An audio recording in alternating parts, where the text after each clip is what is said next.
Namaskar. Welcome to Commerces. My name is Aarti Bhokar and currently I am working as a PGT Commerce in केंद्रीय विद्यालय. इस channel में मैं आपके साथ KVS, NVS, AMRS और बाकी के गवर्नमेंट जॉब्स की कॉम्पिटिटिव एग्जाम के पैटर्न, सिलेबस और आने वाली टेंटेटिव वैकेंसीज के बारे में बात करूंगी. तो आज मैं आप सभी के साथ बात करने वाली हूँ कॉन्ट्रेक्चुअल वैकेंसीज के बारे में, जो KVS में हर साल जनवरी से मार्च के बीच में निकलती हैं. ये जो वैकेंसीज हैं ये टेम्प्ररी बेसिस पे होती हैं और क्वालिफिकेशन जो इन वैकेंसीज में होती है वो सिमिलर होती हैं परमानेंट पोस्ट के. जैसे परमानेंट पोस्ट में अगर हम पीजीटी के लिए अप्लाई करेंगे तो हमारे पास मास्टर्स होनी चाहिए, बीएड होनी चाहिए हमारे स्पेसिफिक सब्जेक्ट में. उसी तरह टेम्प्ररी और कॉन्ट्रेक्चुअल बेसिस जॉब के लिए भी हमारे पास सिमिलर क्वालिफिकेशन होनी चाहिए.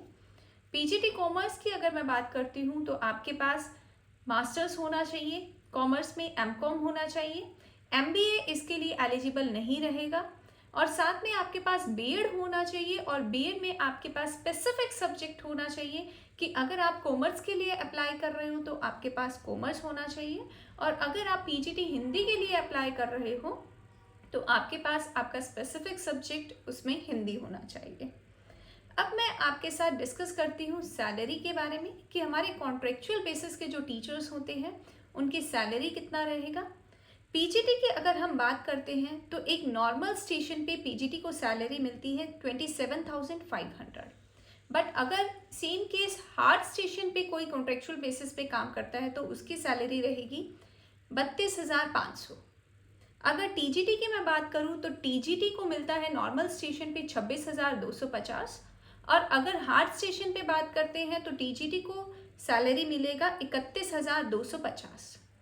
रही बात पीआरटी की तो पीआरटी की सैलरी नॉर्मल स्टेशन पे 21,250 रहेगी और हार्ड स्टेशन पे 26,250 रहेगी. कंप्यूटर इंस्ट्रक्टर जो हमारे होते हैं स्कूल्स में उनकी सैलरी सेम पीआरटी की रहेगी 21,250. अब बात करते हैं कि क्या ये कॉन्ट्रेक्चुअल बेसिस के जो टीचर्स होते हैं ये रेगुलरली हर साल इन्हीं को लगाया जाता है, तो ऐसा नहीं है. जो हमारे कॉन्ट्रेक्चुअल टीचर्स होते हैं हर साल उनकी वैकेंसीज निकलती हैं और अगर कोई इस साल मान लो 2024 में कोई एज अ कॉन्ट्रेक्चुअल काम कर रहा है तो 2025 में उसको अपनी सर्विस कंटिन्यू कराने के लिए दोबारा कॉन्ट्रेक्चुअल की इंटरव्यू देना पड़ेगा. अब हम बात करते हैं कि एक बार अगर स्टार्टिंग में उनका सिलेक्शन हो गया तो क्या पूरा साल उनका होना कंपलसरी है, तो ऐसा नहीं है. जो कॉन्ट्रेक्चुअल टीचर्स को हायर किया जाता है उनको हायर किया जाता है उस समय तक जब तक उस पोस्ट पर कोई परमानेंट टीचर नहीं आ जाता. अगर मिड सेशन के बीच में कोई परमानेंट टीचर उस पोस्ट पे आ गया तो कॉन्ट्रेक्चुअल को उस समय जॉब छोड़ के जाना पड़ेगा. तो जो टीचर है वो एक से ज़्यादा पोस्ट के लिए भी अप्लाई कर सकते हैं. फॉर एग्जाम्पल आपने अगर मास्टर्स कर रखी है किसी भी सब्जेक्ट में, ज्योग्राफी में, पॉलिटिकल साइंस में, तो आप टीजीटी के लिए भी अप्लाई कर सकते हो और सेम तरीके से पीजीटी के लिए भी अप्लाई कर सकते हो. बट उसके लिए एक कंडीशन है कि एप्लीकेशन फॉर्म आपको दोनों के लिए अलग अलग फिल करना होगा. तो जो कैंडिडेट्स इस साल कॉन्ट्रेक्चुअल वैकेंसीज के लिए अप्लाई करने वाले हैं उनके इम्पॉर्टेंट डॉक्यूमेंट्स के बारे में मैं कुछ डिस्कस करना चाहूँगी. इम्पॉर्टेंट डॉक्यूमेंट्स की बात करते हैं तो आपको अपने साथ अपनी जो मार्कशीट्स हैं, डिग्री हैं, आपकी 10th की, 12th की, उसके बाद बैचलर्स की, मास्टर्स की, वो आपको अपने साथ ले जानी है. बीएड की डिग्री आपको अपने साथ ले जानी है. उसकी आपको कॉपी करानी है सारी अपनी मार्कशीट्स की और सेल्फ अटेस्ट करके आपको उनको ले जाना है उन कॉपीज़ को. साथ में आपके पास 2 फोटोग्राफ्स भी होने चाहिए पासपोर्ट साइज. अब मैं बात करती हूँ इसके लिए आपको और किस चीज़ की ज़रूरत है.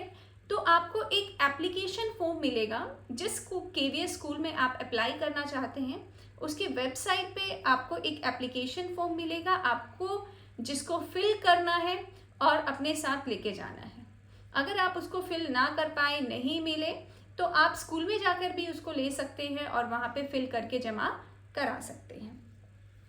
तो अगर किसी भी स्कूल में 15 से ऊपर कैंडिडेट्स आ जाते हैं किसी सब्जेक्ट के लिए, तो वहाँ चांसेस रहता है कि उस सब्जेक्ट के लिए स्क्रीनिंग टेस्ट भी स्कूल करा सकता है। और अब मैं बात करती हूँ कुछ आपकी फॉर्मल अटायर के बारे में कि आप कपड़े किस तरीके के पहन के जाएं ताकि आपका इम्प्रेशन अच्छा बने। तो आप कोई भी, अगर मैं जेंट्स की बात करूँ तो formal shirt pant, formal shoes आप पहन सकते हैं। फीमेल की बात करूँ तो कंपल्सरी नहीं है कि आपको साड़ी ही पहन के जाना है, बट आपके जो ड्रेसिंग सेंस है वो बहुत सिंपल और एलिगेंट होना चाहिए। सिंपल सूट आप पहन के जा सकती हैं, और अगर आप साड़ी प्रेफर करती हैं तो आप साड़ी पहन के जा सकते हैं।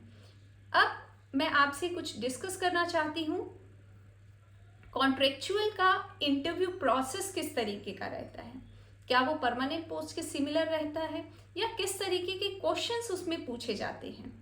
तो आपका जो इंटरव्यू है उसमें आपको स्कूल में जाने के बाद कुछ बोर्ड होंगे, कुछ बोर्ड बनाए जाते हैं। उन बोर्ड को स्पेसिफिक वहाँ पर आपके जो प्रिंसिपल हैं, वाइस प्रिंसिपल हैं, या फिर कुछ सब्जेक्ट एक्सपर्ट, हर एक पैनल में कोई ना कोई सब्जेक्ट एक्सपर्ट बैठेगा। फॉर एग्जाम्पल कॉमर्स का है तो जो वहाँ पर एज अ पीजीटी कॉमर्स काम करता है तो उस स्कूल का पीजीटी कॉमर्स वहाँ पे एज अ सब्जेक्ट एक्सपर्ट बैठेगा। अगर वो इतना एलिजिबल नहीं है तो बाहर से सब्जेक्ट एक्सपर्ट्स को बुलाया जाता है, या किसी स्कूल में कोई कॉन्ट्रेक्चुअल टीचर काम कर रहा है तो वहाँ पे उस कॉन्ट्रेक्चुअल टीचर को नहीं बिठाया जाता, बाहर से किसी सब्जेक्ट एक्सपर्ट को बिठाया जाता है। और क्वेश्चन इंटरव्यू में बेसिकली आपसे पूछे जाते हैं आपके सब्जेक्ट से रिलेटेड, या फिर चाइल्डहुड पेडागोजी के ज़्यादातर आपसे क्वेश्चन पूछे जाते हैं। अगर आपको किसी भी तरीके की डाउट हो, आप कॉन्ट्रेक्चुअल इंटरव्यू देने वाले हो और आपको कुछ ना समझ में आए, तो feel free to comment on the video. और वीडियो को ज़्यादा से ज़्यादा शेयर करें, सब्सक्राइब करें और लाइक करें, ताकि आपके प्रॉब्लम्स को मैं ज़्यादा से ज़्यादा सुन सकूं और सॉल्व कर सकूं। और भी कोई अगर इंटरेस्टिंग टॉपिक है जिसके बारे में आप वीडियो बनवाना चाहते हैं या कुछ जानना चाहते हैं तो please comment on the channel. Thank you very much.